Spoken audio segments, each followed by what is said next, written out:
Share बजारमा लगानी गर्दा एउटा गम्भीर प्रश्न सधैँ मनमा आउँछ होला नि, हामीले खन्याएको त्यो मेहनतको कमाई साँच्चै सुरक्षित छ त?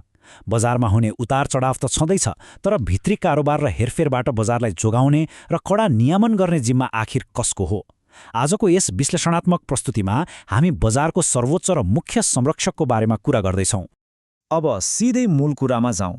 बजारलाई ठगीबाट बचाउने, अनुशासन कायम राख्ने र पूर्ण सुरक्षा दिने त्यो अन्तिम शक्ति भनेको सेबोन अर्थात् धितोपत्र बोर्ड नेपाल हो। शेयर बजारमा सुशासन कायम गर्न यो एउटा बलियो खम्बाको रूपमा खडा छ। आज हामी मुख्य गरी बजारको नियामक संरक्षक, यसका कोर फङ्क्सन्स, साना लगानीकर्ताका अधिकार, सेबोन र नेप्से बीचको फरक र अन्त्यमा समग्र सारांश हेर्नेछौँ। विशेष गरी दलालहरूको सम्भावित ठगी विरुद्ध कानुनी अधिकार के कस्ता छन् भन्ने कुरामा आज हाम्रो खास फोकस रहनेछ। पहिलो खण्डबाट सुरु गरौँ बजारको नियामक संरक्षक अर्थात् सेबोनको चिनारी।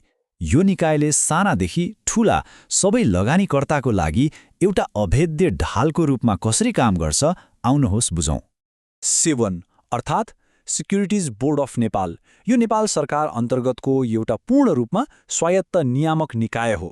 स्वायत्त भन्नुको अर्थ के हो भने बजारको निष्पक्षता कायम राख्न यसले कसैको दबाव बिना स्वतन्त्र निर्णय लिन सक्छ।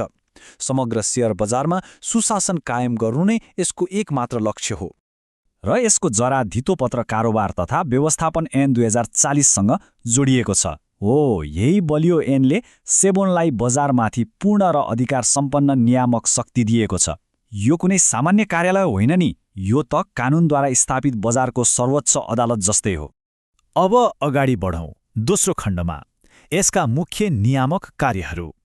सेबोनले बजारमा कसरी अर्डर मेन्टेन गर्छ त? यो शक्तिशाली निकायले दैनिक रूपमा बजारलाई कसरी पारदर्शी बनाउँछ त्यो हेरौँ।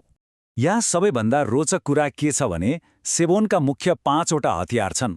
बजार नियमन मार्फत ठगी र म्यानिपुलेसनलाई कडा रूपमा रोक्ने, कुनै पनि कम्पनीले आइपिओ ल्याउनुभन्दा पहिले कडा जाँच गरेर मात्र स्वीकृति दिने, ब्रोकरहरूलाई लाइसेन्स दिने, लगानीकर्तालाई शिक्षित गर्ने र यदि बजारमा कसैले बदमासी गरिहाल्यो भने सिधै कानुनी कारबाही गर्ने असाधारण अधिकार सेबोनसँग छ। अब पुग्यौँ तेस्रो र सायद सबैभन्दा महत्त्वपूर्ण खण्डमा, साना लगानीकर्ताका अधिकार र कानुनी सुरक्षा। नियामकको नजरबाट हेर्दा यो असाध्यै क्रिटिकल छ। बजारमा छिरेपछि आफ्ना कानुनी अधिकार के हुन् भन्ने थाहा हुनै पर्छ। मूल रूपमा 4वटा आधारभूत अधिकारहरू छन्। सही जानकारी पाउने अधिकार, कुनै पनि प्रकारको ठगीबाट बस्ने अधिकार, अन्याय भएमा उजुरी हाल्ने अधिकार र समयमै लाभांश अर्थात् डिभिडेन्ड पाउने अधिकार। लगानीकर्ताहरू बजारमा एक्ला छैनन्, उनीहरू कानुनद्वारा नै एकदमै सुरक्षित छन् भन्ने कुरा यसले प्रष्ट पार्छ। यहाँनिर एकदमै ध्यान दिनुपर्ने कुरा के हो भने यदि कुनै ब्रोकरले बदमासी वा ठगी गर्यो भने साना लगानीकर्तासँग सिधै सेबोनमा उजुरी दर्ता गर्ने पूर्ण कानुनी अधिकार छ। यो सामान्य कुरा होइन। यसले ब्रोकरहरूको गलत प्र्याक्टिस विरुद्ध आम लगानीकर्तालाई निकै शक्तिशाली र सुरक्षित बनाएको छ। अब चौथो खण्डमा कुरा गरौँ सेबोन र नेप्से बीचको फरकको। बजारमा धेरैलाई लाग्छ कि यी दुई संस्था एउटै हुन्, तर त्यस्तो होइन। नियामक र बजार सञ्चालक बीचको यो भ्रम आज हटाउँ। यी दुई बीचको भिन्नता सिसा जस्तै छर्लङ्ग छ।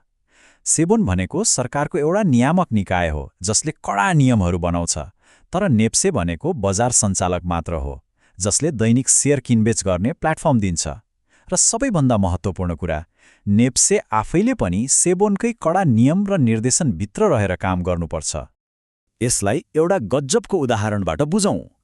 सेबोन भनेको सडकमा ट्राफिक नियम बनाउने र त्यो पालना गराउने ट्राफिक प्रहरी जस्तै हो, अनि नेप्से भनेको चाहिँ त्यो सडक मात्र हो जहाँ गाडीहरू अर्थात् शेयर कारोबार चल्छन्। सडकले आफै नियम बनाउँदैन नि, हैन र? नियम त प्रहरीले बनाउँछ। यो उदाहरणले कार्यगत भिन्नता ठक्कै देखाउँछ। र अब हामी अन्तिम खण्ड अर्थात् नियामक सारांश र मुख्य निष्कर्षमा आइपुगेका छौँ। आजको यस प्रस्तुतिबाट के कुरा सिकियो त? छोटकरीमा समेत चुरो कुरो के भने सेबोन नेपालको शेयर बजारको सर्वोच्च नियामक निकाय हो। आइपिओ एप्रुभ गर्नेदेखि ब्रोकरलाई लाइसेन्स दिनेसम्मको साँचो यसैको हातमा छ। ठगी भएको उजुरी सिधै लिन्छ र कडा कारबाही गर्छ। यो नेप्से भन्दा पूर्ण रूपमा फरक र माथिल्लो संस्था हो। बजारको निष्पक्षताको साँचो रक्षक सेबोन नै हो। बजारको सुरक्षा ढाल कसरी काम गर्छ भन्ने त एकदमै प्रष्ट भयो।